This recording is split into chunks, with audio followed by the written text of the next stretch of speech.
ವ್ಯಕ್ತಿಯೊಬ್ಬರ ತಲೆ ಕಡಿದು ಬರ್ಬರವಾಗಿ ಕೊಲೆ ಮಾಡಿ ಶವವನ್ನು ಕಸದ ರಾಶಿಯಲ್ಲಿ ಬಿಸಾಡಿರುವ ಘಟನೆ ಚಿಂತಾಮಣಿ ನಗರದ ಯಾಜ್ಞವಲ್ಕ್ಯ ದೇವಾಲಯದ ಬಳಿ ಗುರುವಾರ ರಾತ್ರಿ ನಡೆದಿದೆ. ದುಷ್ಕರ್ಮಿಗಳಿಂದ ಬರ್ಬರವಾಗಿ ಕೊಲೆಯಾಗಿರುವ ವ್ಯಕ್ತಿ ಕೋಲಾರ ಜಿಲ್ಲೆ ಶ್ರೀನಿವಾಸಪುರ ತಾಲೂಕು ಗೌಡನ ತಾತಗಡ್ಡ ಗ್ರಾಮದ 65 ವರ್ಷದ ಮುನೇನಪ್ಪ ಅಂತ ತಿಳಿದು ಬಂದಿದ್ದು, ಇನ್ನು ಮುನೇನಪ್ಪ ಅವರ ಸಾವು ಅನುಮಾನಾಸ್ಪದವಾಗಿದ್ದು, ಕೊಲೆಯಾದ ಸ್ಥಳದಲ್ಲಿ ಮೃತನ ದೇಹ ಹಾಗೂ ತಲೆ ಬೇರೆ ಬೇರೆಯಾಗಿ ಬಿದ್ದಿರೋದು ಹಲವು ಅನುಮಾನಗಳಿಗೆ ಎಡೆ ಮಾಡಿಕೊಟ್ಟಿದ್ದು,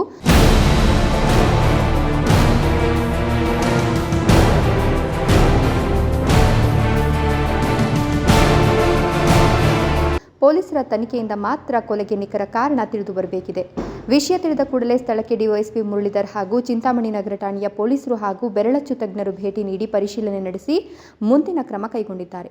ಇನ್ನು ಚಿಂತಾಮಣಿ ನಗರದಲ್ಲಿ ಗುರುವಾರ ರಾತ್ರಿ 2 ಭೀಕರ ಕೊಲೆಗಳು ನಡೆದಿದ್ದು, ಚಿಂತಾಮಣಿ ನಗರದ ಜನರಲ್ಲಿ ಭಯ ಸೃಷ್ಟಿ ಮಾಡಿದೆ.